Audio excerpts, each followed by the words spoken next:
You know, when one is asked to talk about leadership in Africa, one's mind wanders in many directions, because in the recent past, the continent of Africa has been the subject of scrutiny from many quarters. There are those who are Afro-pessimists and take the view that Africa will never realize our potential. There are those Afro-optimists who take the view that the jury is still out on the success or otherwise of the continent of Africa. I am an Afro-optimist. I take the view that this continent has had a glorious past, and that this continent has had her trials and tribulations, but her better days are in the future. There are those who, when talking about Africa, are in the habit of dealing with Africa as if it were one monolithic block. They do not recognize that the beauty of Africa is in her diversity. And indeed, when you care to undertake a geographical survey of Africa, you will be amazed at what the west of Africa offers, what the center of Africa offers, what the south of Africa offers, what the Horn of Africa offers, and what the north of Africa offers. That is the continent that we are talking about today. And we are talking about her because she continues in many ways to punch below her weight. And many are the commentators who take the view that the reason why she continues to punch below her weight is because the men and women who have had the privilege and honor to serve her in different political capacities or leadership capacities have not served her well. There may be merit in that assessment, but those who are quick to judge, those whose only claim to fame is that they are professional fault finders, must ask many questions before they judge and condemn Africa unfairly. This continent, and I remember, and if we are to judge this continent fairly, we must go back to the past and look to the past and ask about this continent. And there are many who have written about this continent. How many of you here will forget the great writings of Senegal's Anta Cheikh Diop, who has documented in many ways the glorious past of the continent of Africa, the great kingdoms in Africa. When Europe was still in the caves, Africans were building monuments.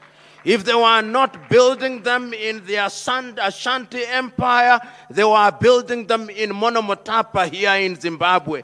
And there is a sense in which all those have been consigned to the Museum of History. And those who look at Africa see Africa as a scar on the conscience of humanity, not remembering that they were themselves co-authors of Africa's misfortunes. We are the only continent and the only people in the world who have been commodified. How many of you will remember that agrarian Europe had to commodify Africa in order to realize our level of development? At one time in those early days, we will remember, even as we talk about leadership, that half of the population of this continent was taken away. If they were not taken away from Ghana, which they then christened Gold Coast, they were taken away from Angola. If they were not taken away from Angola, they were taken away from Mozambique. If they were not taken from Mozambique, they were taken from Senegal. If the Arabs were not taking us, the Europeans were taking us. if the Europeans in their different tribes were not conquering us, they were stealing from us. Those are the realities that we don't talk about when we talk about this continent. And you know, if one cares to judge the African continent, one must be historically conscious. The oldest African country after we regained our independence from greater chief. And the question that we must ask ourselves, why is it that this continent finds ourselves in that space? If it is not Europe summoning us, it is the United States of America summoning us. Everybody is in the business of summoning us.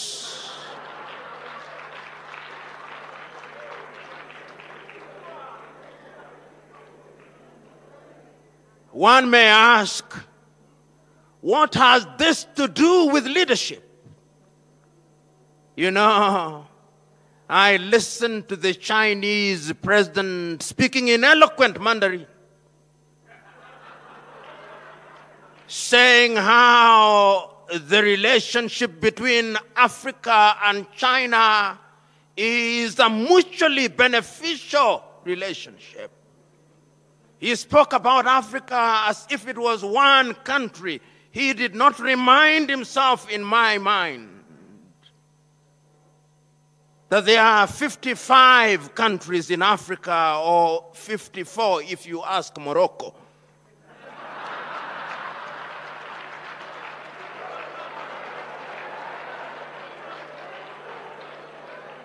And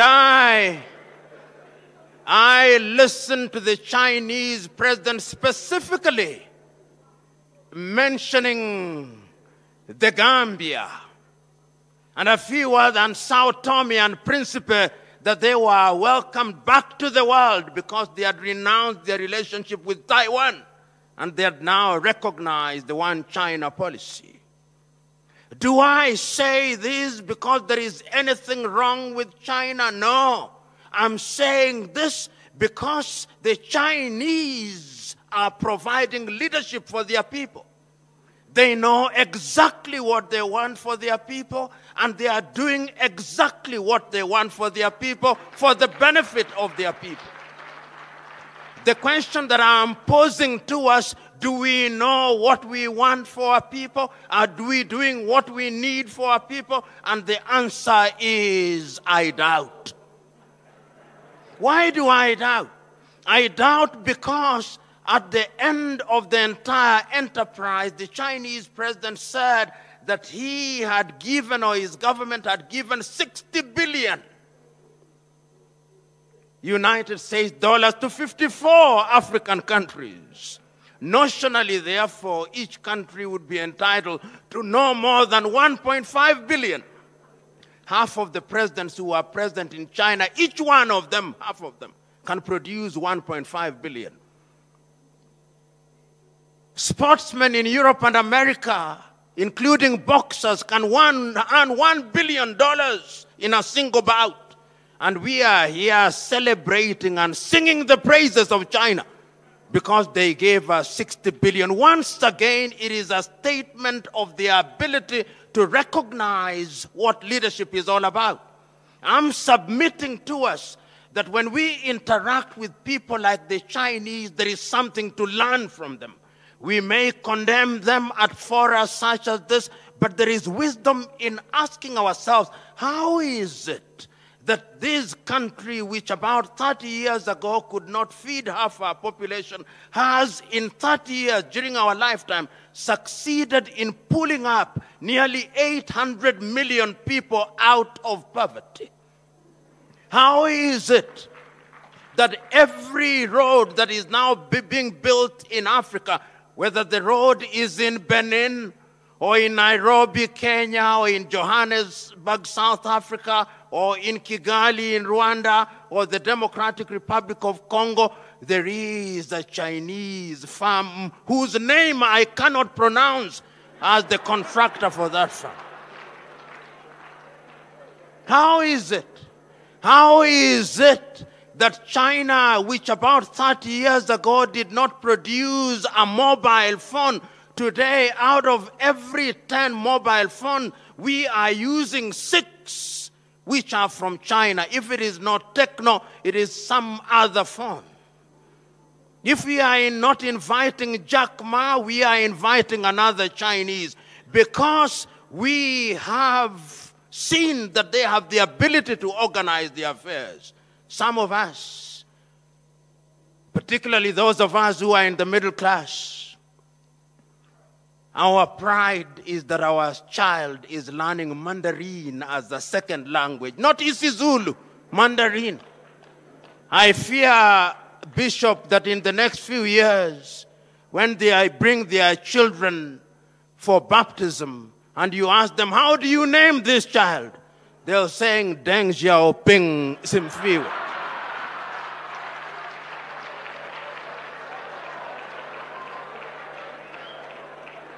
I'm still talking about leadership. We have seen what leadership can do. Leadership has catapulted China to another completely different orbit. We have seen that leadership has catapulted South Korea to a different orbit. We have seen that leadership has catapulted Vietnam, which was bombed to the ground in 1975. Vietnam now produces more coffee than all African countries combined. What have they done? The men and women who have been given the opportunity to serve those countries long recognize that leadership is about service. And I can't agree more with the Honorable Minister who spoke before me and the good Dr. Aaron who spoke before me, that the true essence of leadership is self-discovery and self-esteem. You know, where I come from in my tribe, and I know in many African communities, when you do something very well, they say, you have done it like a white man. When you arrive on time, they say, he has arrived like a white man. When you speak well, they say, you spoke like a white man. When you dress well, you dress like a white man. When you go to a beautiful place in Africa, you say, it does not look like Africa, as if Africans are incapable of doing the right things. And I'm telling us that until the day that we exercise the ghost of low self-esteem, Africa is going nowhere. I'm submitting to us that history has demonstrated times without number that personal conquest is the beginning of true leadership. If you don't conquer yourself, you are going nowhere. And I'm submitting to us that Africa must now recognize that whatever institutions you have, until and unless it is populated by men and women who have ideals, those institutions will collapse, never to be put together again. So going forward, ladies and gentlemen, I hold the view that a conference such as this, that brings together men and women who recognize that Africa should occupy her pride of place amongst the Committee of Nations, must be a conference at which we speak to each other honestly. I think we Africans have been too kind to each other for too long. The time has come that we must annoy each other. It is only when we have annoyed you sufficiently that we can canalize that anger, and that anger can then be used to move mountains. And my joy is that Africa is not sleeping. My joy is that Africans are now beginning to wake up to the reality that we have not only the intellectual wherewithal, but that we have the resources to make our countries grow and grow in the proper direction. You know, not so long ago, and not so long ago in this case means about 50 years ago, I read and listened to the leaders of the early days. If you listen to any one of those leaders, the clarity with which they were able to identify the problems of Africa and the clarity with which they were able to prescribe the medicine that could solve the problems of Africa was as titillating as it was as astounding. You know, I listen to the more casual works and I read the casual works of a young leader in the 1980s, such as Thomas Sankara. You know, Thomas Sankara is a young individual whose claim to formal education was not very much. He did not hold any PhD. He was an army officer. He overthrows the government of Upper Volta, and he goes into government and poses the question, why are we called Upper Volta? And he says the first thing that we must do is to change the name of this country so that it becomes Burkina Faso, the land of the upright man, and that the people of this country must be called the Burkinabe, the upright people. And he says we have been suffering with hunger and food shortages for too long. We have depended on France for too long. We can no longer be children and toddlers in our adulthood. We cannot be in economic and political diapers for too long. And he begins to release the country. And no sooner has he succeeded in doing this than the erstwhile colonial power says that this is a bad example. And they eliminate him. And not only Thomas Sankara. I remember the man for whom I am named in 1961, Patrice Emery Lumumba, only aged 36, and he recognizes, and on that day of independence, not being scheduled to speak, he speaks nevertheless, and he says how happy he is that the history of the Congolese will be written by the Congolese, and they take him away. I listened to Ghana's Kwame Nkrumah saying that Africa cannot be free unless the whole of it is free. I look at the casual works of Bantu Stephen Biko. I listen to the casual works of Samora Moises Machel. I read the casual works of Modibo Keita in Mali. I look at the works of Agostino Neto, the works of Africans who are clear. And those of you who are alive then, you could see that the indices of development in Africa were moving up north. If it was not infant mortality that was beginning to be lowered, it was maternal mortality and crude death rates. Africa was moving. But remember that Charles Darwin is still right. In this jungle that we call the world is survival of the fittest and the dying of the least suitable. When we begin to rise as a people, there are those whose only claim to success is to put us down, to tell us, not in so many words, that we are children of a lesser God. It is our duty to tell them that we are not. And that is why we have forums such as this. You know, there are those who may say, and I'm one of them, that perhaps in Africa we hold too many seminars, that we hold too many conferences, that we hold too many colloquia. But I hold the view that these things must be repeated time and time again, so that if they are clear, they become even clearer. Is it not true that gold must be in the fire and the furnace before it is refined? Is it not true that Africa has men and women, the 1.2 billion of us, that we have the ability to catapult this continent to a higher level? You know, there was a time that Africa deluded herself, that a leader was one in the nature of Moses, communing directly with God, and that this leader had a rod and staff, and that he would part the Red Sea of disease, and disease would disappear by pronouncement of abracadabra. That this leader would call and summon manna from heaven, and manna would fall. No, that is not leadership. Leadership is all of us, each one of us, in our little villages. The great American Ralph Waldo Emerson was right when he said, when we want the world to be clean, don't complain about the dirt in the world. Sweep your front yard and let your neighbor sweep their front yard. And lo and behold, when we have all swept, the world will be clean.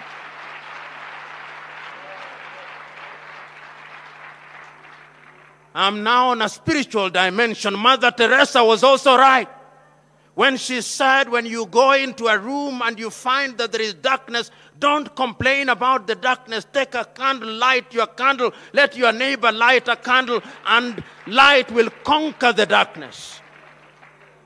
You know, I've been asked to give a concluding keynote address, not to preach and pontificate. So I must now move to conclude. And in my conclusion, warning you as I do, that having sat next to a politician, when I say conclude, that is the beginning of the second phase of my speech.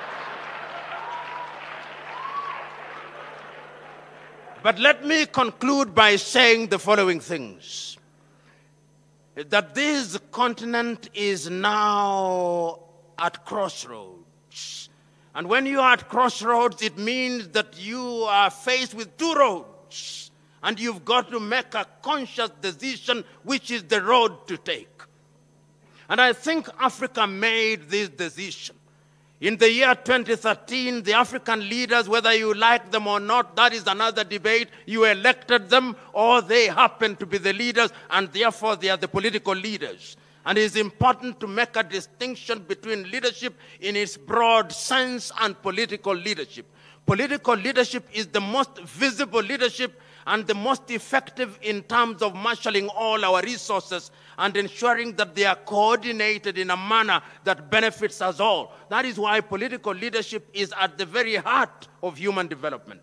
The politicians sat in Addis Ababa in Ethiopia and came up with Agenda 2063.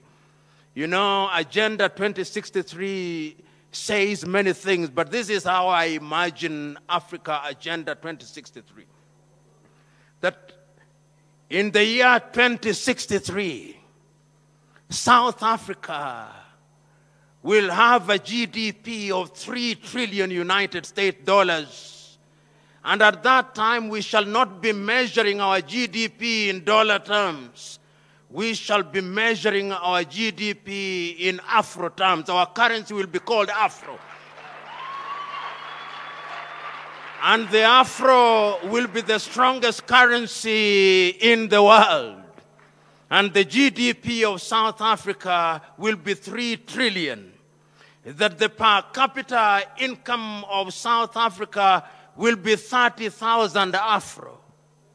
And that all our children will go and gain education from primary to university, the cost being underwritten by our taxes.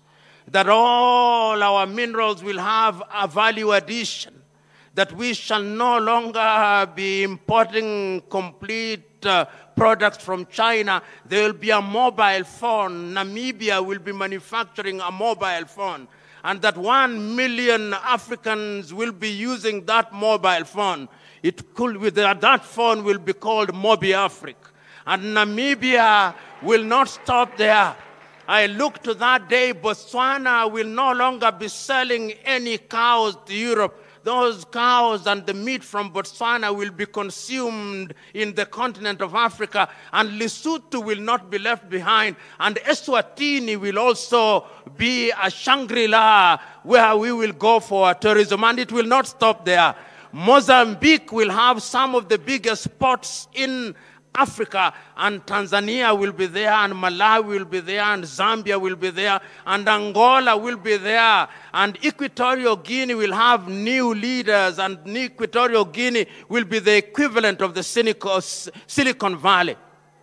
In 2063, the Democratic Republic of Congo will no longer have any conflicts. We'll have power being generated from the Inga Dam, and I can assure you that at that time, Kenya, Uganda, and Tanzania, and South Sudan, and Ethiopia, and Eritrea, and Somalia, and Djibouti, there'll be a road connecting all these countries. And it will not stop there. It will go on to Central African Republic. It will go on to Cameroon, and Gabon, and Benin, and Togo, and Sierra Leone, and Liberia, and the Gambia, and Mali, and Mauritania, and all these countries, and Sao Tome and Principe, and the Seychelles, and Mauritius, because there'll be leaders at that time. You know, in 1978, when I was reading Chinua Achebe's book, Things Fall Apart, the elders asked the question, and where are the young suckers that will grow when the old banana dies? Today I want to submit to you that where we sat, I saw old bananas. But when I look at this side, I see the young suckers that are growing when the old banana dies. And the truth of leadership, as I conclude, true leadership, Julius Kambarage Nyerere was right. If you are a true leader, you are not successful unless your successor succeeds. And this is the message that we must send to all African leaders. The other thing that we must tell our leaders, and we who are leaders wherever we are, is that leadership is a relay marathon race, and that leadership is intergenerational. You are not a leader unless you have grown leaders, and you are not a leader unless you are a servant. Jesus of Nazareth was right. He amongst you who wants to lead, he must be a servant.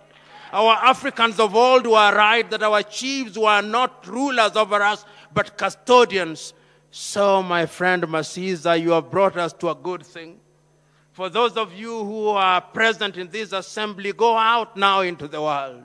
Go out into the world knowing and recognizing that Africa will be built village by village.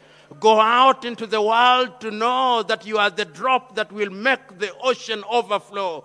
Go out into the world recognizing what the Chinese long recognized, that the greatness of the ocean is because the ocean does not reject any river. So go out there and take the knowledge that is necessary. So go out into the world recognizing that Africa will fail or succeed on leadership, and leadership means servanthood. So go out there. The world has seen too many comedians. The world now wants actors who will serve. Go out and be blessed.